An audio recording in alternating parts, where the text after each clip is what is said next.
Hey, are you a business owner, entrepreneur, or professional? If so, we want you to apply to be a featured guest on our show. My name is Adam Torres, and I host the Mission Matters series of podcasts. I've recorded over 3,000 episodes, and we are just getting started. How do you know if you'd be a good guest to be on the show? Well, only one way to find out, and that's to apply, but I'm going to let you in on a little secret. We want guests that have a story to tell, guests with a brand, a product, or a service that can benefit my audience of listeners. If this sounds like you, go to missionmatters.com and click on Be Our Guest to apply. I'd love to talk to you and get to know more about your story. Again, head on over to missionmatters.com and click on Be Our Guest to apply. All right, now let's get into the show. Hey, I want to welcome you to another episode of Mission Matters, your source for all things business. My name is Adam Torres, and if you'd like to apply to be a guest on the show, just head on over to missionmatters.com and click on Be Our Guest to apply. All right, so today I have Carter Wilcoxson on the line, and he's founder and CEO over at Csi Financial Group. Carter, welcome to the show. Adam, thank you so much for having me today. All right, so we have some good things to talk about today. So we will get into Csi Financial Group. We're going to talk about how to competitor-proof your practice. I mean, a lot of buzzwords we'll be throwing around today, and well-deserved, and they all are a testament to the work you're doing over at Csi Financial Group. But before we get into the company and the firm, let's just start off with your background a little bit. So really, how did you get into or go down this path of entrepreneurship? Because it's not an easy one. Well, first of all, let me just say that I don't think anybody necessarily is born and they're like, oh, I'm an entrepreneur, or I'm going to grow up and be an entrepreneur. So things just sort of providentially happen to you. And that's kind of that'll be the theme of my story, truth be told. So, my background, born and raised in Little Rock, Arkansas, which makes me a Razorback fan, for those of you out there that are sports fans. And then, whenever I was 10, we moved to Kansas City. Go Chiefs this week, 2 weekends from now, Super Bowl, going back to back. Again, I ended up moving out to Phoenix, Arizona eventually. But as I was growing up, I never really thought to myself I was going to be an entrepreneur. So those things I think happen at a certain time and in certain people's lives. Mm-hmm. Mine happened because I had been grinding it as an employee out there. I used to be a corrugated box factory forklift driver, but golf was always, I say always, I grew up playing sports. Golf, from the time that I discovered golf, if my life was a stock, it would have gradually increased from the time my life was exposed to golf. That's where everything changed. So I ended up moving from Kansas City out to Phoenix, Arizona, where I am at now. And I've been out here for 23 years. I have an amazing family. And I worked as a caddy at a private club up north Scottsdale. And that's where I eventually met the gentleman who brought me into this business, who was really responsible for me taking that path of entrepreneurship. And it sort of happened not overnight. Like I said, it kind of got to a point where I'm like, man, I feel like I can do this, right? And you just have this sense that, there's more for you. So if you feel that way, and then things happen, again, providentially along the way, you get introduced to somebody, or somebody exposed you to this or exposed you to that, which we'll talk about here in a little bit. It ends up becoming a situation where you're like, okay, I'm tired of working for the man. Mm-hmm. That's what it boiled down to for me. So if you have that feeling yourself, and I did, I'm like, there's got to be something better, something bigger. I mean, in my life growing up, this is a part of the podcast that when I normally do this for others as guests, where I say, you'll read it in the book one day. Mm-hmm. So my life has been chock full of adversity, of which I've had to overcome. Mm-hmm. And that's necessary. If you're going to be a successful entrepreneur, you have to be able to overcome adversity. And I've been doing that for a very long time. But growing up, I never thought to myself I'd be, have my own family. I'd own my own car. I would own my own house, because my life growing up in my family, you didn't see that type of stuff, right? You hear the old story, Adam, about you were the first generation to go to college, right? Well, I was the first generation to be an entrepreneur. So, and a lot of times that means not going to college, which I did not. I mean, you can name quite a few that went to college and maybe they didn't go to college forever. I mean, Bill Gates comes to mind, right? Because he was entrepreneurial, but those things don't happen until later on. So anyway, that's a quick little backstory about, the entrepreneurship and how I embrace that, not necessarily because I was born thinking that, but I do feel I was born to become that. Yeah. And I have to say one thing, though. I feel like maybe, just maybe, Elon Musk was born an entrepreneur. I don't know. His day was like his birthday. I don't know, because that guy. He's one of my most favorite people that I listen to on a regular basis. Yeah.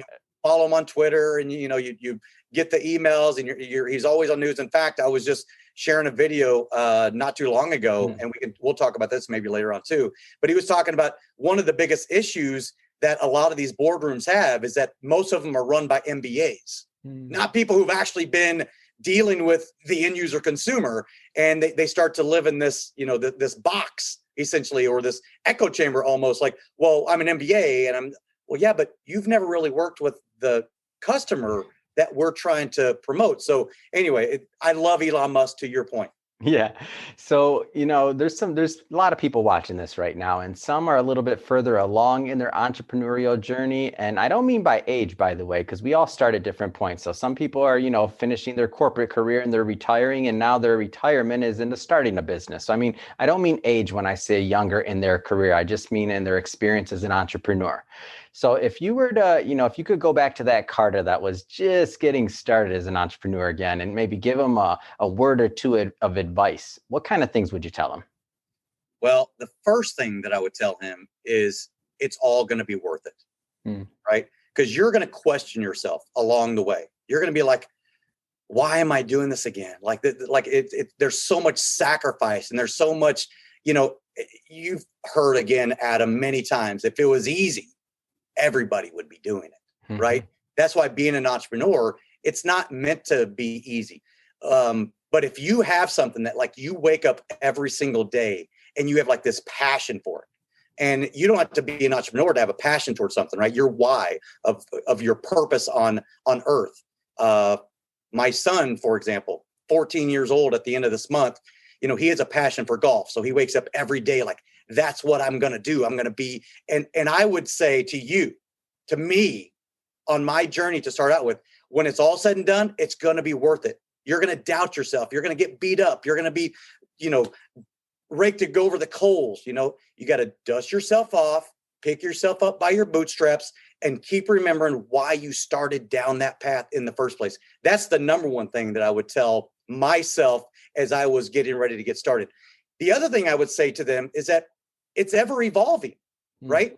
What you're an entrepreneur for, and whatever process, and we're very process driven, process oriented, whatever that is, it's meant to be refined as you're developing it along the way.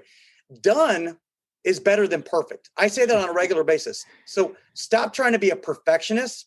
Going back to my son, that's the one thing I've tried to instill in him, and said, look, golf is a process, and you're not going to be Tiger Woods overnight, right? You have to continue developing and refining those skills. The top 10 golfers in the world aren't that far off from the top 1,000 golfers in the world. It's like basis points sometimes, right? Especially when you get up to like in the top 150. So you got your top 10 and you got your top 150.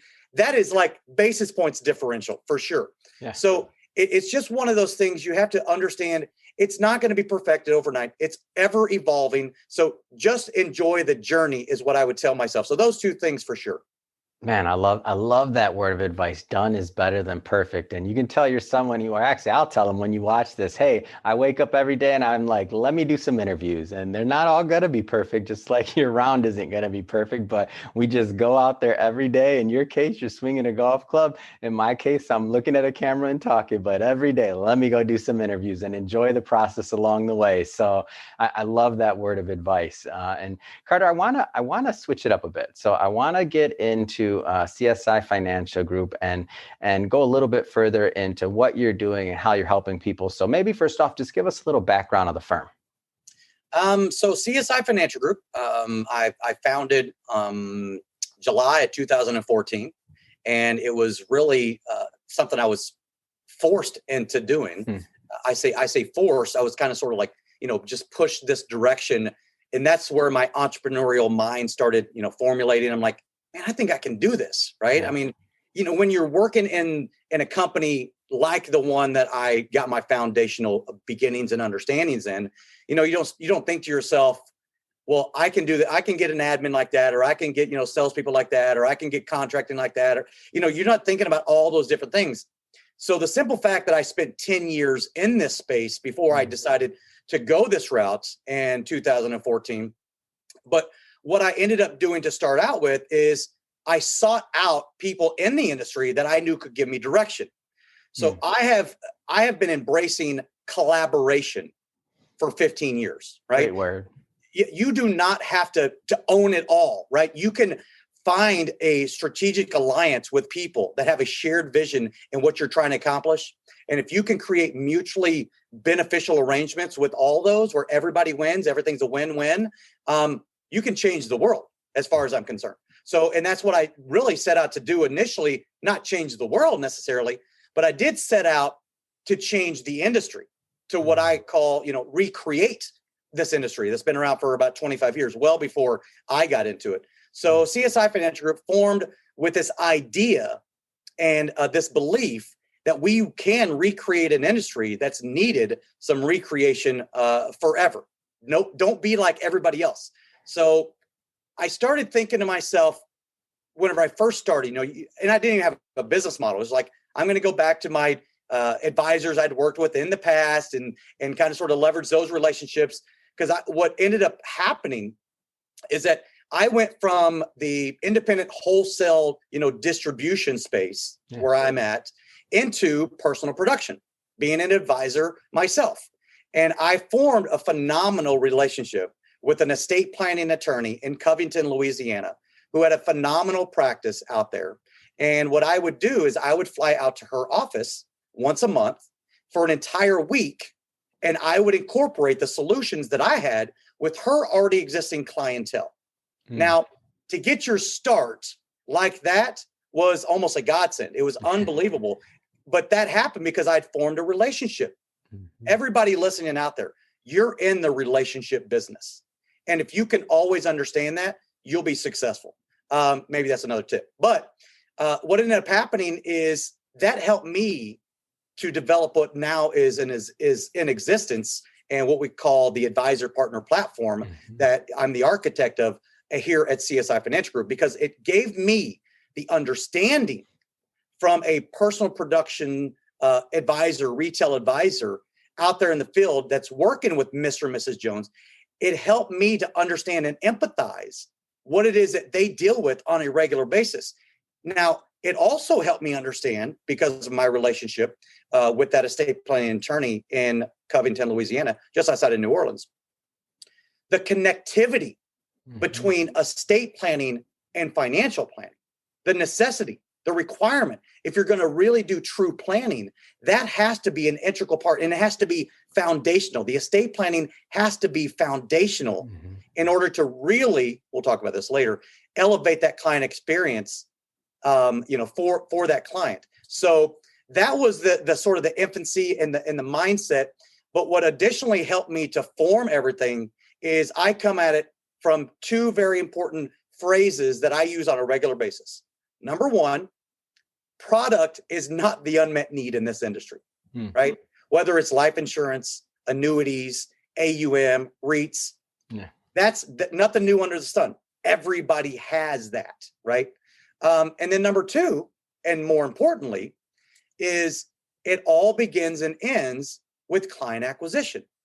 So all those best products and solutions you have matter not if you don't have the right process in place to then incorporate those solutions. So that's kind of sort of the backstory, and that's kind of how we're at now, some almost 7 years later, coming up in July. Wow, what an amazing story. And I do want to go into that onboarding and what that means. But before we get into that, like, what's your right type? Because there's a lot of financial advisors listening. There's people in the wholesale space. I mean, there's a lot of different people watching this. What's a good fit? Like, what's a good ideal client type to work with CSI Financial Group? Thank you for asking me that, Adam, because it's actually part of what we call our fit agenda, right? So we want to be a good fit for one another. Yeah. I said it earlier. It has to be mutual. Advisors inherently know this. People do business with you who they know and they like and they trust, right? Okay. Well, that's no different on my side of the equation, but because in my space, it's really been commoditized. No one's really brought to market until we did, until we really set out to change the rules of the game, which we have with our process. We wanted to eliminate the product necessity. We wanted to create a process that someone could tap into. So the ideal client has to be someone that is no longer wanting to be just transactional. Sidebar. If anybody understands a transaction has to occur to monetize a relationship, it's this guy. I understand that. But what we are seeking, a fit, perfect, ideal client for us, an independent financial advisor, is someone who wants to transform their practice. And we help them to transform their practice to then create, and we'll talk maybe a little bit about this later on, that professional contrast and that differentiator in that super competitive space that they're all in.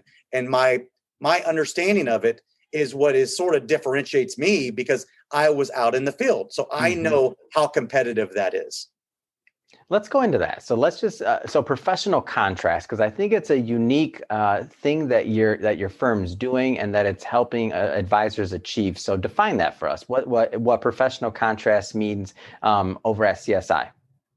And thank you for that question. That's awesome. So whenever I started out CSI Financial Group, a little bit of backstory again, I knew that beyond a shadow of a doubt, before I even created the advisor partner platform as that architect, I knew that I couldn't just be like everybody else. I had to differentiate myself. It couldn't just be the products and the services and my cheery disposition that people are going to do business with me, right? Yeah. I can start doing it that way, but how am I going to retain them, right? So I'm like, I asked myself, Carter, how are you going to differentiate yourself? How do you contrast yourself in this white noise that's going out there that everybody's trying to compete against all of these ideal advisors? But because I've been in the space, I took it one step further and I asked myself, how am I going to differentiate the advisor when they do business with us? So that professional contrast is because of the system that they're able to tap into. That's all completely turnkey when they learn and understand, and we enlighten our advisor partners, as we call them. They then understand how we are going to separate them from everybody else in that super competitive space. You have Merrill Lynch, UBS, Ameriprise, New York Life, Pacific Life. You know, I could go on and on and on the different advisors that are out there who are trying to secure new clients that are, 55 and up, primarily because they've gone through the accumulation phase. They're the ones with all the money, right? It's the old saying, Billy the Kid, why do you rob banks? Because that's where the money's at, right? That's where you go. So these baby boomers that are retiring, 10 to 11,000 baby boomers that are retiring for the next 15, 16, 17 years. We hear this all the time. How do you get your piece of that, right? And that's what everybody's trying to figure out. So whenever I set out on this journey, not only was it to differentiate me from the rest of those other providers, I also took it that one step further because I was in the field, because I was enlightened in understanding their traditional challenges that are out there when it comes to client acquisition. So that's what we solve. And that's what that differentiator and that professional contrast ultimately is all about. Let's talk about this idea of competitor proofing your business, because I think it's a unique concept. And when I heard you say it, like as we were doing the warm up, I'm like, competitor proof, like who wouldn't want to do that, especially when you're in a competitive space where that contrast is necessary. So tell me a little bit more about like how CSI is helping people competitor proof their business. Well, first of all, let's just talk about the process to help to competitor proof those clients. And I talked about the FIT agenda. I forewarn my advisor partners prospectively before they become an advisor partner. And just sidebar again, we call it the advisor partner platform because we want it to feel like a partnership. I'm helping you grow your practice. You're helping me grow my practice. And that's why it's a partnership. So let's talk about because of the client experience that we take the clients through that help them. But I forewarn these advisors, careful what you wish for, because if done properly, these clients are going to be yours in perpetuity.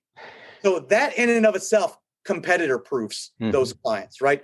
And that journey that they go through, that experience that those clients go through with our team of specialists on the estate planning side of the equation, which ultimately leads to, on the back end for those advisors, the ability to now present their best solutions, right? Whether that's I manage money the best, or they're open to that opportunity. I'm talking about the end user consumer are now more open to that opportunity to hear what they're going to be able to share with them, right? Because they've gone through this initial foundational approach. See, at the end of the day, Adam, what we really do and what our advisor partners are doing with our team of specialists is that we are delivering true peace of mind for the masses of people who have assets, that when we help to demystify what estate planning truly is, that's what's going to help to competitor proof those ideal clients, because it becomes a self-fulfilling prophecy. The clients, when they go through the experience, they're just like, well, my guy never showed this to me. In fact, I just interviewed on one of my own podcasts just recently. I interviewed one of my advisor partners that shared a story with me that he had, and just real quick, he had a client that he'd been managing, their money. And she was early 70s, still working as a flight attendant for Southwest Annuities. Great story, by the way. Southwest Annuities. I love their backstory. She had a special needs son that ended up getting into a horrific car accident and succumbed about 2 months after that and ended up passing away.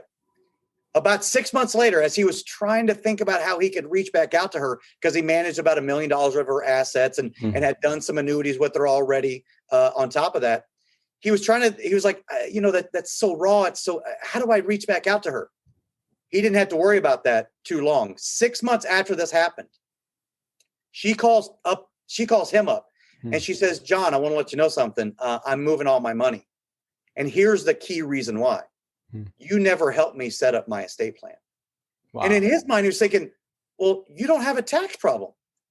The conventional wisdom of most advisors that are out there think to themselves that estate planning is just for millionaires and billionaires, which it's not. It's for everybody who has assets, and they want to make sure that how that's transferred to the next generation is done exactly the way they want to. So we call it proactive estate planning or estate planning.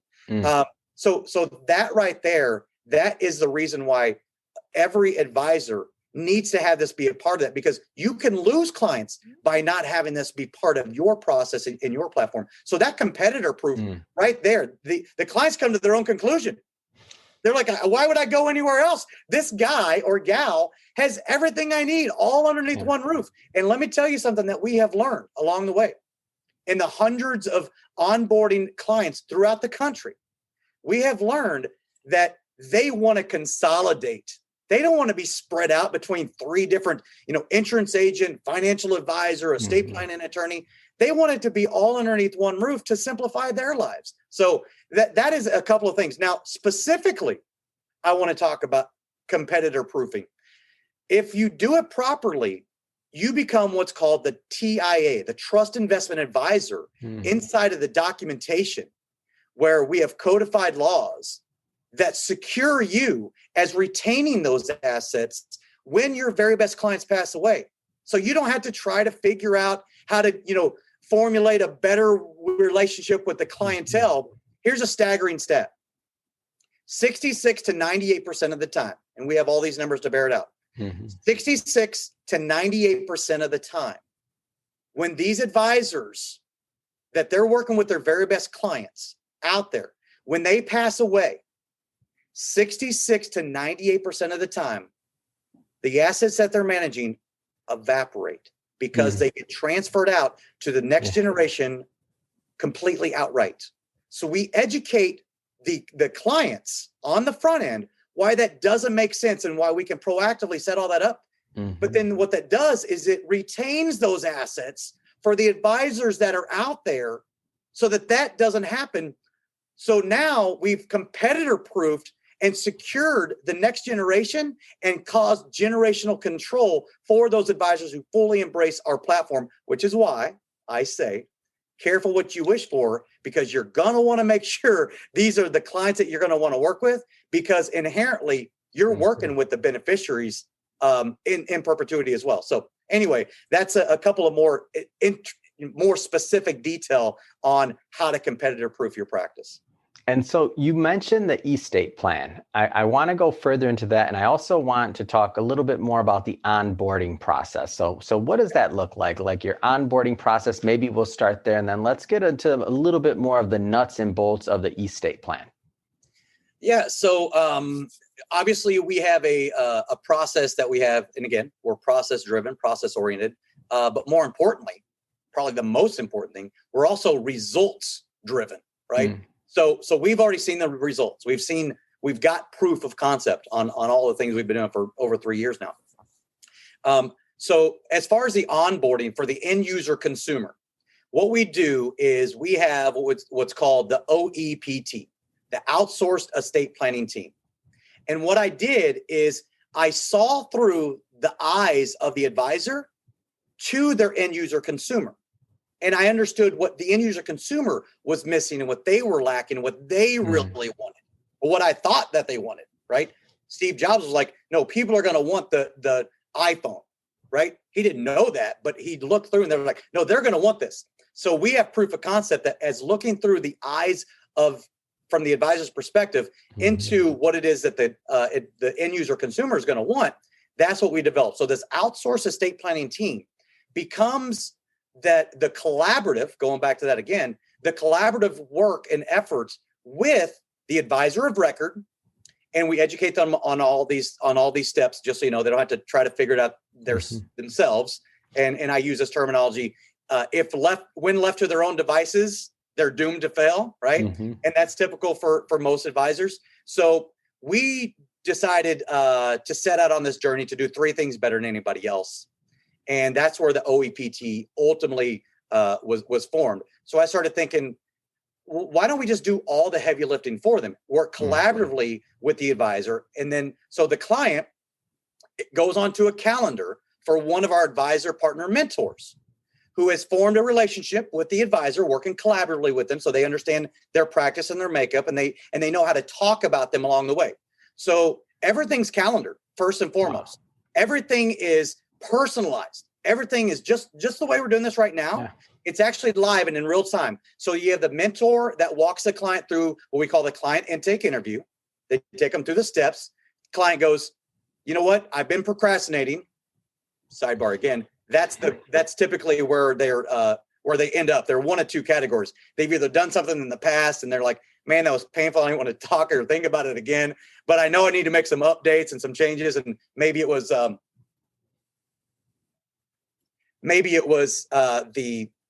fact that it was just so painful. I don't want to go through it again, but I really know I have to do this for my family.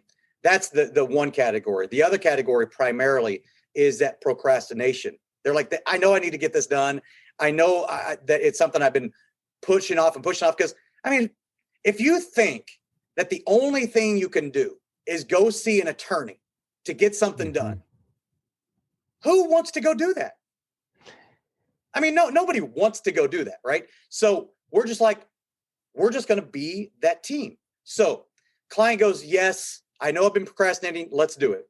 So it's literally, we go into the system, we go to a landing page, we'll call the home page, the order page. You go in, you click a few buttons, And again, we actually say we have this nice, easy tie together to give you an idea of what it's like. What it really is, it's like Amazon, Uber, and LegalZoom all wrapped into one. That's really what this is all about, right? So like Uber, right? You hit some buttons and you take the destination and they take you through and then you end up in your destination, right? Amazon, you click some buttons, stuff just shows up at your door, right? And then LegalZoom, you got to have the legal documents and everything done and legal protocols. So that's what all this is all about. So the client is then taken through a few data entry points.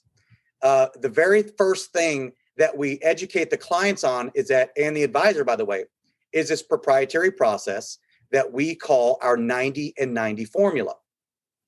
And Adam, the reason why we call it the 90 and 90 formula is because Mr. and Mrs. Jones, advisor, when you start talking to your clients, we can get 90% of your estate plan done in 90 minutes or less. Wow. So we take them through this entire process, all from the safety and comfort of their own home, which is important at this time. So what ends up happening is that's again more of that competitor proof and more of that professional contrast and more of that client experience and elevating that for these advisors, right? So the advisor partner mentor simply just takes them through. They take some data entry, take the credit card statement. The server sends out emails to all the team members that know that we're getting ready to onboard a client. We have the next step where the advisor partner mentor that we have that's been working with that mentee, as we call them. They're going to then calendar with the specific with the funding specialist that's going to take them through the next step.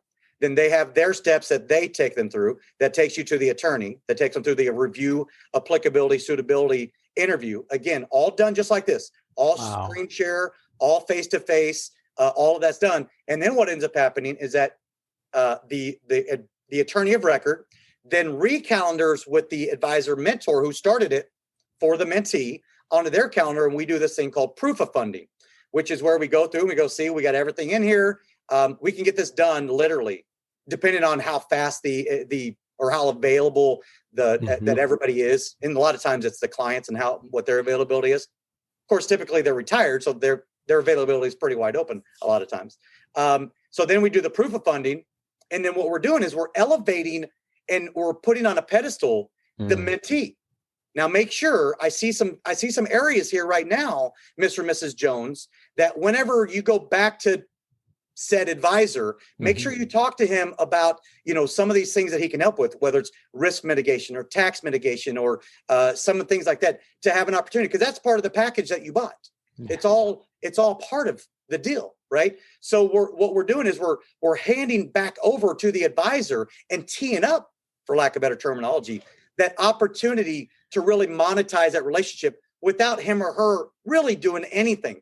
Now, here's what a lot of my advisor partners, mentees do, and I make this strong suggestion, is that they've got the relationship with the client already. They've articulated all the things that we train them to articulate. But to check in with them, hey, Mr. and Mrs. Jones, this is, Joe advisor, I just want to follow up with you, make sure, that my team's doing a good job. And we want them to promote his team, right? We want him or her to look bigger than they are, because usually they are working. They're not literally working out of the trunk of their car, but you know what I'm saying? A lot of times they have maybe a small executive office and, they're not Merrill Lynch necessarily. Now, if you are, it makes it even easier, right? And we do all of this stuff with them, but they're just calling, checking in, just making sure, and they're just rapport building. That's all that they're doing. So so now they have this connectivity, and going back to the professional contrast, these clients come to their own conclusion that they're going to do this. Socrates did much of the same thing, not to get too philosophical here, but Socrates, most people think, the man on the mount, he gave people all this advice. That's not really what he did. What he did was he told people all the things that they needed to know to ultimately help them draw their own conclusions. And that's much like what we do here as well. So anyway, that's the process. And that 90 and 90 formula is how all that gets done. And now that peace of mind is what's been delivered. It opens yourself up to introductions, as I call them. So without having to feel, this is my humble opinion, I think a lot of advisors feel like asking for a referral almost feels like you're begging. Like, how do you ask for a referral? They may not feel like that, but I think inherently deep down inside, they almost feel like, well, hey, now that I've helped you, I don't really want to help you anymore. Can I help anybody else that you know? What's wrong with me, right? So again, you want to frame it, and we help with business development on being able to go back to those clients. But I have voicemail after voicemail after voicemail that my fully enlightened, that have fully embraced our proprietary process, advisor partners, they share recordings with me all the time of strangers that have called them, that their clients that they onboarded are calling them saying, hey, this is Mr. Such and Such. You helped, my buddy Tom with his estate planning. Can you help me with that too? Like, I will tell you, in fact, I would ask the audience right now, think to yourself, when was the last time that somebody called you up and said, hey, can you sell me something that you sold to my other guy, my buddy? Yeah. Right. So if you could replicate your 10 best households over and over again, wouldn't you want to do that? It's rhetorical. I mean, and that's what we really help to do. And that's why I say another phrase, it's not what it is, it's what it does. And that's really ultimately what all this does. Wow, that's awesome. So you got a lot going on. Obviously, your process is intact. It's working. A lot of advisors are using it to grow their practices. I mean, what's next for Csi Financial Group? Oh, man, thank you so much. This is a little pre-commercial, right? So I've got this logo right over here over my right shoulder right now. So we are in the works. We're in formation mode as we speak. Form a revolutionary, one-of-a-kind, accessible, what we call advisor-friendly trust company. Wow. And it's going to be domiciled in Nevada. We've already got our board's already been selected. It's a who's who's going to be on the board, by the way.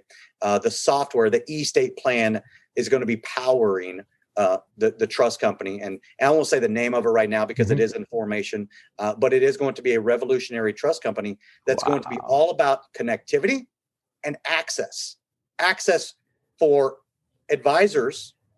And I'm going to use that terminology very loosely right now, right? So if you're just an insurance agent only, if you are an RIA or a registered rep, right? We have relationships right now with a couple different broker dealers that are buying into this.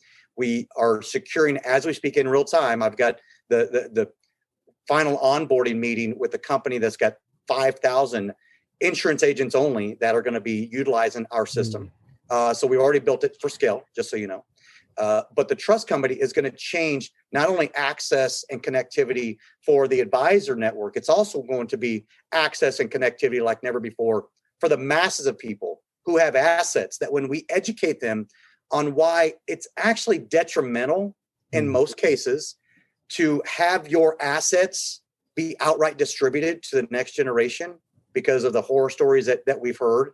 It's much like, you can look this up and maybe you know this already, Adam, but the wealth that gets inherited is not really understood on the next generation because they didn't necessarily build it themselves, right? So they squander it.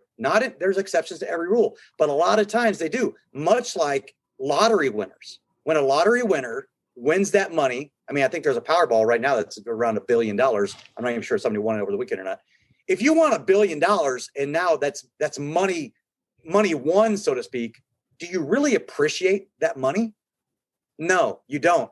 And all too often we see that the next generation doesn't really appreciate it either. So we help the grantor, co-grantors, who are the advisors that are listening right now, their very best clients that are sitting there right now that need this tool to secure those assets.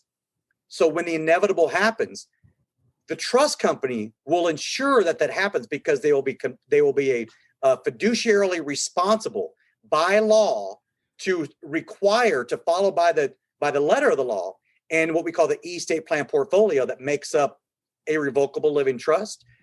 Whatever that says, the trust company has to go by that. Now, what most people don't know is that they think that, well, my best, most trustworthy son or daughter is just going to be the executive of my estate.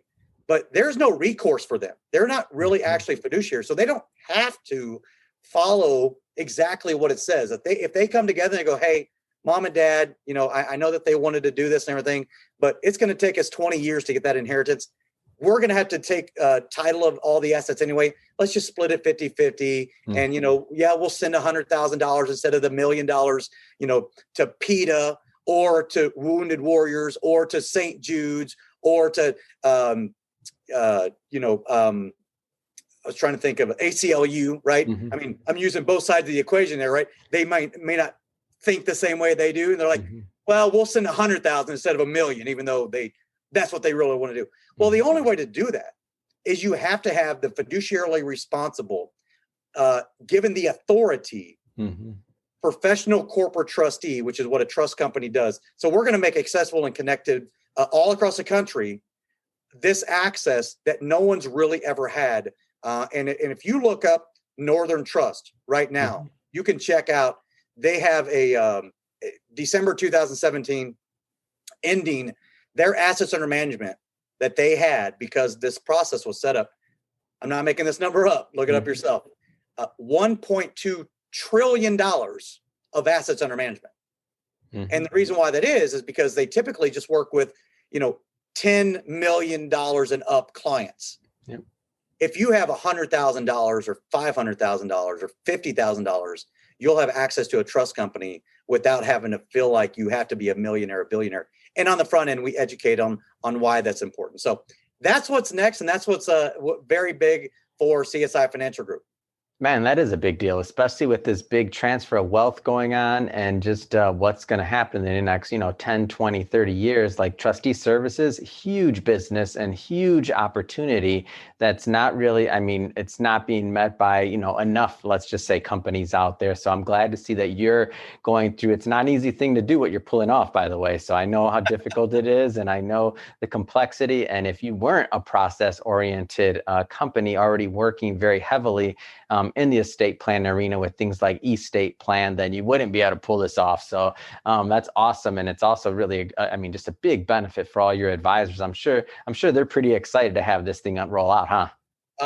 It's unbelievable. The amount of people who have literally, because we're in capital raise mode right now, right? So it's not easy. In fact, the FID, Financial Institutions Division of Nevada, has $1 million requirement that has to be in escrow before you can even apply. So that in and of itself makes barrier to entry that much more difficult. So we've been in capital raise mode. So those advisor partners who've been part of this early on, our early adopters, almost every one of them have bought in for being able to get a unit to help us capitalize the company so that we can be able to do exactly what we're talking about. So excited, honestly, might be the understatement of, I'm going to say the decade for right now, maybe the century at some point in the future. So yeah, they're very excited about it.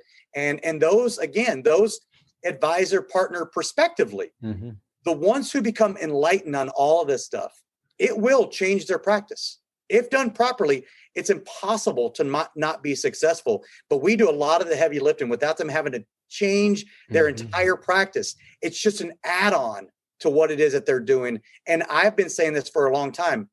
My humble opinion again, I don't really believe that you can truly call yourself a trusted advisor if you don't have this capability in your platform to be able to help these clients out. And I just shared that story with one of my advisors who lost a client simply because in his mind, well, you only have $1.5 million. He goes, bye, I'm leaving you because you didn't help me with this estate plan. So anyway, and we can do it all, everything from comprehensive estate planning to the very simplest estate planning as well. So it's very exciting for everybody that's part of this. And they've literally bought into the vision I've shared with them. Amazing. So Carter, if somebody is watching this and they want to learn more and they want to inquire about working with CSI Financial Group, what's the best way for them to connect and to follow up with you and your team? Yeah. So the ideal way is you can go to our website. I have my calendar on there right now. You can schedule as small as a 15-minute meeting up to an hour meeting with me to learn more about it. So you can go to www.csifg.com, like Crime Scene Investigation Financial Group.com. You can go there. You can find my calendar. You can click on the Advisor Solutions tab on there. There's some videos on there that you can learn more about the estate plan. You can go to a few of our different websites that we help advisors create ourselves. Our team does this. So we're a marketing organization. The IMO stands for Independent Marketing Organization. And just a quick little backstory again, the thing that frustrated me when I first got into the space was I thought that when I started working for a company like what I formed, I thought, oh, well, we help advisors with marketing. That's actually not what it is. All we're really doing is marketing the insurance company's products to the advisor. Well, there's nothing different, nothing new under the sun there, because everybody has the same products.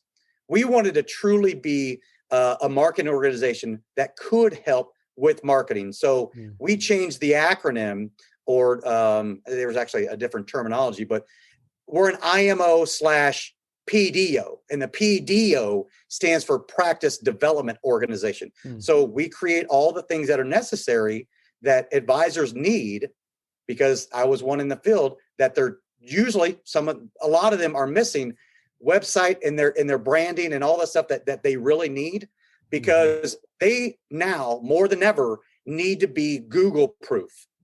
If you Google, when I did my research, when you Google certain advisors, one of two things will come up. Either one, they have a website and it's like, wow, that's horrible.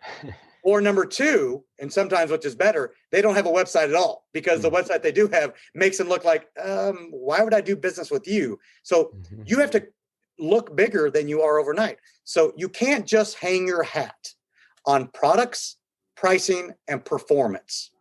You have to hang your hat on process. And if you tell your clients that you have a process, by golly, you better have one. We've just built it for them, so it's completely turnkey. So just go to my website, find out more about me, schedule 15 minutes to an hour, and we'll walk you through it, and we'll see if we'll have that fit agenda and see if we're a good fit for one another. Fantastic. Well, Carter, this has been an absolute pleasure having you on the show today and really learning more about what you're doing over at Csi Financial Group and how you're helping your clients. And to the audience, as always, thank you for tuning in. If this is your first time tuning in, definitely hit that subscribe button. We love to have you be a return visitor. We have a lot more great episodes and guests coming up for you, just like Carter. And Carter, thanks again for coming on the show. It's been awesome. Adam, seriously, the pleasure has been all mine. Thank you so much for allowing me to be on today.